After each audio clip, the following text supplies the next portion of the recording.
You ever stop and think about how our world has gotten so, well, smart? You know, how your phone just knows which way is up, or how a brand new car can react to danger way faster than we ever could? It's all thanks to this kind of hidden network of sensors that are constantly reading the world around us. So let's dive in and see how it works. Okay, picture this. You're driving, and the car in front of you just slams on its brakes. Now, before your brain can even tell your foot to move, your car has already seen the danger, it's blared an alarm, and it's started braking all on its own. It's an absolutely incredible feat of engineering that literally saves lives. But what's really happening in that split second? I mean, how does a machine take a real-world, physical event, that car getting closer, super fast, and turn it into a digital command that physically hits the brakes? What's the secret sauce connecting the physical world to the computer's brain? Well, the answer is a process that's at the heart of pretty much all modern technology. It's called a data acquisition system. You'll hear people call it a DAC for short. Just think of it as the invisible bridge between the real world and the digital one. This diagram here is basically our roadmap for this whole journey. You see on the far left, you've got the physical system. That's just the real world. Then, way over on the right, you've got the computer. Everything in between, well, that's the magic process that translates one to the other. Let's walk through it step by step. All right, our first stop is all about sensing the real world. I mean, for a system to react to something, it has to be able to detect it first, right? And that is the job of a very, very special component. And that component is called a transducer. The easiest way to think about it is like the nerve endings in your skin. Your nerves take a physical feeling like pressure or heat, and they convert it into these tiny electrical signals that your brain can actually understand. A transducer does the exact same thing, but for a machine. And this slide just nails its core job. A transducer takes something that isn't electrical, like the pressure of your touch, the warmth of the sun, or the sound of my voice, and it turns it into an electrical signal. This is the machine's very first handshake with reality. It's the sense organ for the entire system. And trust me, they are absolutely everywhere. The antenna in your car's radio, that's a transducer, turning radio waves into electricity. The smoke detector has a gas sensor. Even the tiny photodiode in your TV remote that sees the infrared light, yep, that's a transducer too. They are the unsung heroes of our digital age for sure. So, let's bring it back to our car example. The key transducer there is either a radar system or a digital camera. The radar sends out waves and senses the echo coming back, while the camera, well, it senses light. Both of them convert that physical info into a raw electrical signal that represents the car in front of you. But here's the thing. That first signal is never perfect.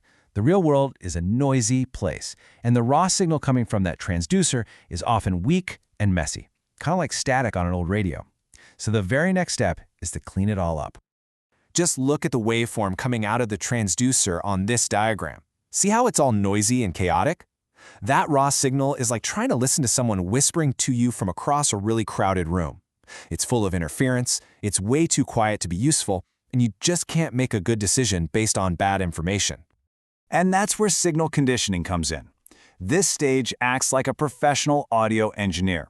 It filters out all that background noise, gets rid of the static, and then it amplifies the important part of the signal, making it clean, clear, and strong. The output is a perfect, pristine signal that's ready for the next and maybe most crucial stage of translation. Okay, so we've got a really clean signal. Awesome. But there's still one big problem. That signal is analog, which means it's a smooth, continuous wave, like a sound wave. Computers don't speak analog. They speak digital. They need numbers. This is where the real translation happens, right inside the analog to digital converter, or ADC. Just look at how the signal on this slide changes. It goes from that smooth, continuous wave into a series of distinct steps. The ADC is literally sampling the real world and turning it into numbers, the only language a computer actually speaks. So how does it do this? Well, imagine you have a super fast camera. The ADC takes thousands, sometimes millions, of little snapshots of that analog signal every single second. And for each snapshot, it measures the signal's strength and assigns it a number. This process is what turns that smooth wave into a series of steps, a digital copy of the real thing. And at the end of the day, all those numbers are represented as binary code, just a long stream of ones and zeros. Finally, we have something the car's computer can actually read, understand, and start to analyze. The real world has now officially been digitized. Okay, we've covered all the individual pieces of the puzzle. Sensing the world, cleaning up the signal, and translating it. Now let's put it all back together and finally solve that mystery from the beginning. Right. So back to the big question. How does the car go from just seeing the vehicle ahead to actually hitting the brakes? Let's connect every single dot in the process. Here it is, the whole shebang from start to finish. First up, sensing. The radar transducer detects the car ahead. Then, that signal is translated. It gets cleaned up, conditioned, and converted by the ADC into digital data. Next comes deciding.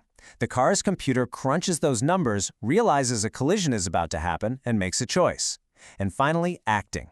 The computer sends a digital command out to an actuator, which is really just another kind of transducer that converts that command back into the physical force that slams on the brakes. You see? This simple but incredibly powerful loop, sense, translate, decide, and act, that is the fundamental logic, the hidden brain driving so much of our modern world. From the thermostat in your house to the complex robots used in surgery. It's what makes our technology feel, well, intelligent. So, next time you pick up your smartphone, or glance at your smartwatch, or even use a simple digital kitchen scale, think about that hidden process. Think about those tiny sensors gathering info from the world, translating it into a language a machine can understand, and then acting on it.